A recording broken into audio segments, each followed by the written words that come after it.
pour cette nouvelle vidéo qui traitera de la Minga qui est arrivée hier à Bogota et qui a commencé ses premières manifestations aujourd'hui. Alors là, la Minga, c'est un terme d'origine quechua qui est la langue indienne la plus parlée dans les Andes. La Minga au départ veut dire organisation communautaire. En général, c'était autour d'un projet agricole, mais maintenant ce terme est utilisé pour désigner les manifestations organisées par les indigènes autour d'un certain nombre de revendications qu'ils vont porter au gouvernement. Donc cette Minga indigène est arrivée hier après un déplacement depuis Cali qui a commencé le 15 octobre et a organisé une manifestation à laquelle je me suis rendu place Bolivar dans le centre de Bogota. Donc dès mon arrivée, j'ai pu constater qu'effectivement cette Minga est un événement culturel dans lequel la musique a une très grande importance.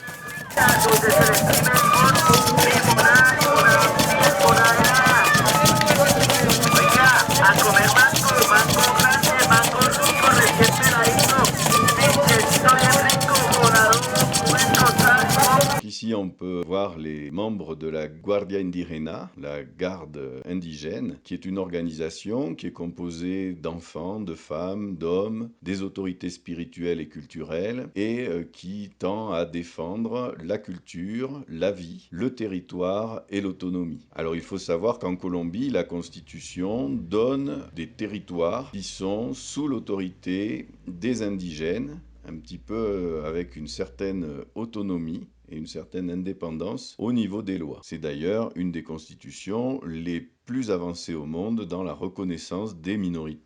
Alors la Minga s'est déplacée depuis Cali avec environ 500 véhicules et composé de 5000 manifestants qui se sont dirigés sur Bogota avec l'objectif de discuter sur 4 thèmes principaux avec le président Duque: les droits à la vie, le territoire, la paix et la démocratie. Et ce qui a déclenché cette Minga, c'est principalement la recrudescence de la violence dans le pays, qui a déjà produit 67 massacres depuis le début de l'année. Et ces massacres ont touché fortement les communautés indigènes, en particulier du Cauca, qui sont confrontées à la fois aux groupes paramilitaires, aux dissidences de la FARC, qui sont donc les membres de la FARC qui ont fait dissidence lors du processus de paix et qui continuent leur action terroriste, les membres de l'ELN, qui est une autre guérilla qui normalement devrait être en processus de paix, mais cela n'avance pas tellement ces derniers temps, et toutes les autres structures criminelles, principalement les mafias liées au narcotrafic national et international, puisque on sait maintenant qu'il y a des structures issues des cartels mexicains dans le pays. Quand je suis arrivé, c'était la fin des discours des représentants de la Minga, discours qu'ils donc dirigeaient principalement au peuple colombien et au gouvernement. Et à la fin de ce discours, il y a eu une demande d'approbation. Donc on voit que là, les membres de la Minga lèvent leur bâton en signe d'approbation du discours qui a été fait juste avant. Et alors, juste après, étonnamment, est lancé l'hymne colombien, donc pour bien montrer que même si ces territoires indigènes sont plus ou moins indépendants, ils font partie de la Colombie et c'est leur désir le plus profond d'être respectés comme membres de la nation. Ensuite, bien évidemment, c'est l'hymne de la Guardia Indígena qui a été joué et qui a entraîné une grande euphorie dans la foule.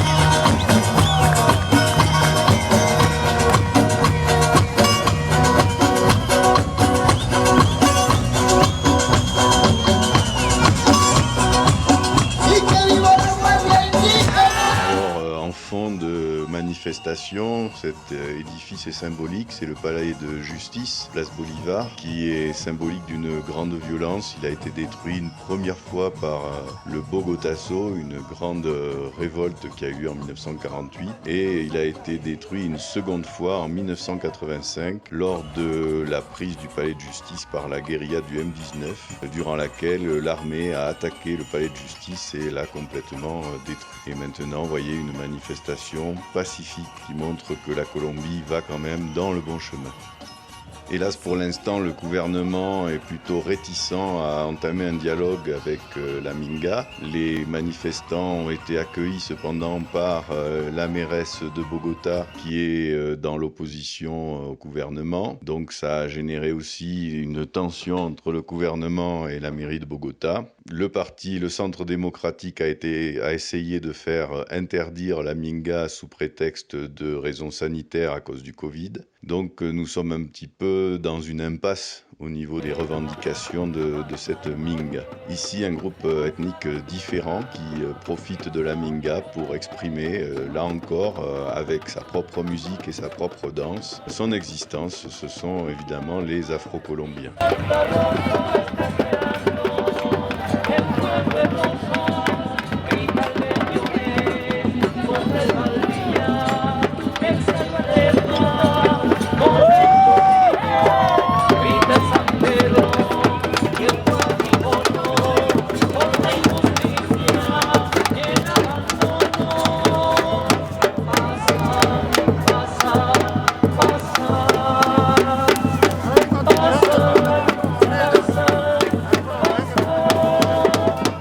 De la manifestation, je suis tombé sur une chiva, qui est le moyen de transport typique de la campagne colombienne, des camions transformés en transport collectif, qui a transporté ici une grande partie des manifestants venus, je vous rappelle, du Cauca et de Cali. Donc la Minga a prévu 3 jours de manifestation à Bogota, mais mercredi s'associe à la Minga un paro, c'est-à-dire une grande grève et une grande marche, où s'associent les syndicats, et là effectivement il risque d'y avoir de nouveau des violences puisque ces paros sont en général mal tournés à part le dernier. Donc on espère que cette fois-ci ça se passe bien puisqu'il s'associe à une manifestation pacifique mais qui risque de bloquer l'ensemble de la ville. Donc pour conclure, ici un manifestant qui rappelle que cette Minga est liée à la violence et reprend un slogan qui ressemble au slogan que la France avait mis en place lors des premiers attentats terroristes islamistes. Ici, il s'agit donc d'une manifestation pacifique, mais qui essaie de revendiquer par rapport à la grande violence que subissent les territoires indigènes depuis très longtemps. Dans toute l'histoire colombienne, les indigènes ont subi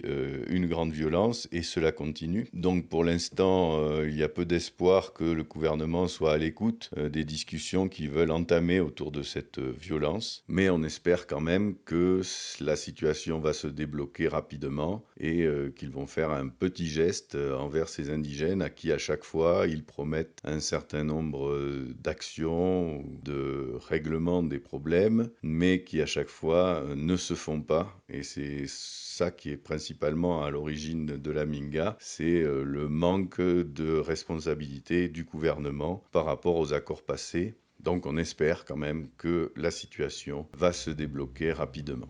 Je vous remercie, au revoir et à bientôt. Son amigos de